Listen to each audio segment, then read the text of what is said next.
Allora, io adesso volevo fare un attimo il riassunto della mia GoPro perché è un giocattolino che ci tengo, mi piace, mi sta piacendo e vedo che ha delle potenzialità questa GoPro. Però dico, in questo aggiornamento, in base a quello che ho potuto imparare, quel poco che ho imparato utilizzandola in questi giorni, ho capito che se vuoi fare dei video intanto decenti con la GoPro non puoi non avere uno stabilizzatore hardware, e lo stabilizzatore è un aggeggio che tu metti a cui agganci la GoPro e questo aggeggio la mantiene bene o male in bolla e comunque evita tutte quelle scossette che ti fanno venire il mal di mare.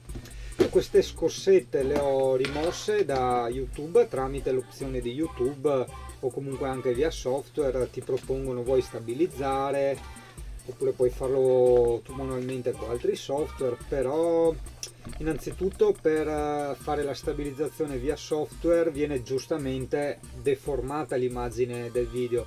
Infatti noterai a volte magari che inquadri i mobili dei camper e vedi che se una cosa prima è rettangolare poi diventa trapezoidale e prende forme strane, e comunque questa è una cosa diciamo passabile, insomma può sfuggire, può andare bene, uno dice vabbè intanto finché uno non ha lo stabilizzatore va benissimo così. Invece secondo me, ma questa è una mia personalissima opinione, osservazione che ho fatto, perde tantissimo di qualità, ossia i dettagli.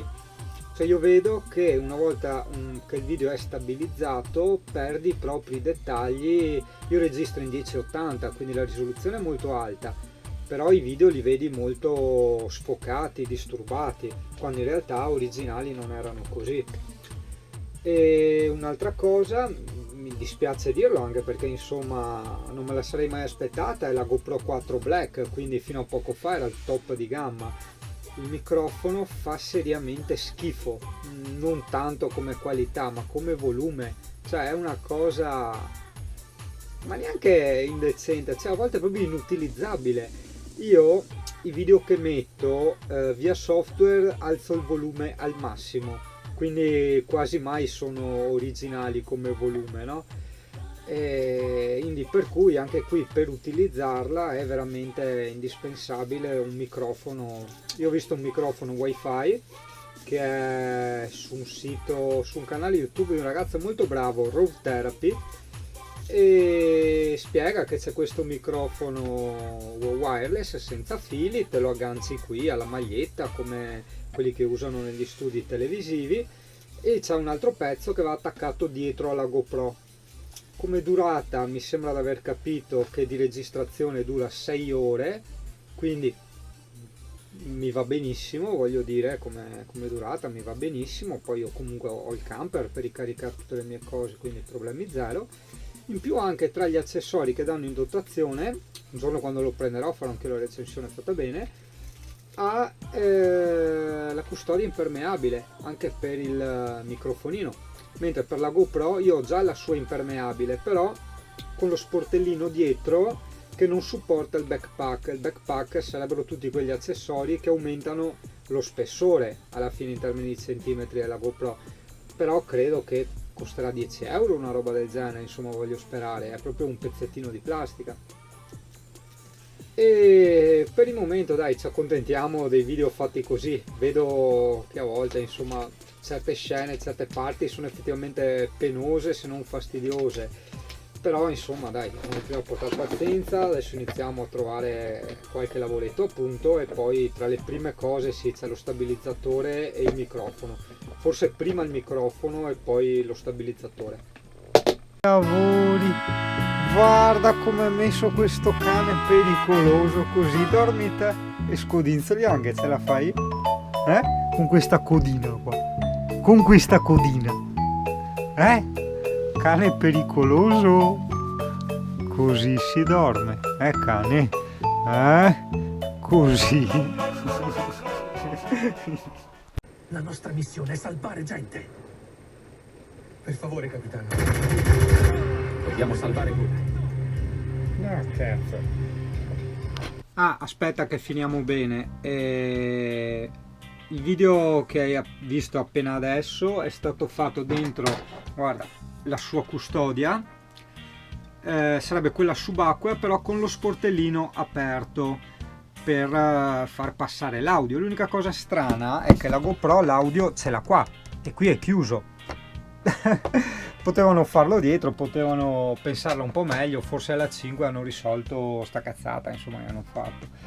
E adesso vedi che adesso la sto tenendo in mano, quindi probabilmente potresti vedere qualche tremolio.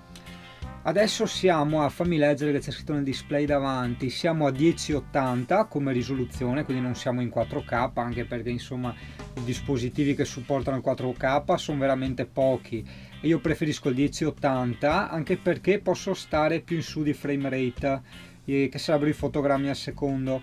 In questo caso non ne ho messo tanti, potrei arrivare a 120 mi pare, sono a 50.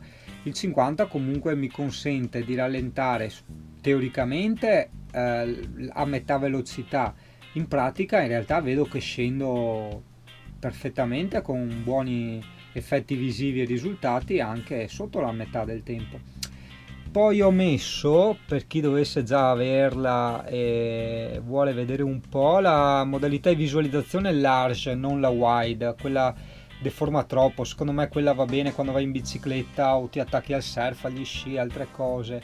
La luminosità gestita automaticamente, l'ISO, accidenti adesso non si legge, non mi ricordo, comunque l'ho messo abbastanza basso, non mi ricordo se il 1600 che doveva essere il default o 800. Ho il ProTune attivo, quasi tutto in automatico nel ProTune se non mi ricordo male, e basta, insomma questa è la qualità. Anche se ho visto aumentando l'ISO per il discorso della luce ti cambia poco, ma veramente poco, come quantità di luce che ti entra in più, però invece ti disturba molto di più l'immagine, è molto più sgranata, è molto più brutta da vedere. Così in realtà, anche se adesso è sera tardi, sono le 11:30 di sera e ho solo le 2 lucette qui del camper, in teoria dovresti vedermi bene come luminosità e anche come dettagli, insomma guarda un po' di oggetti, guarda la tastiera che ha i tasti, si dovrebbero vedere bene, no?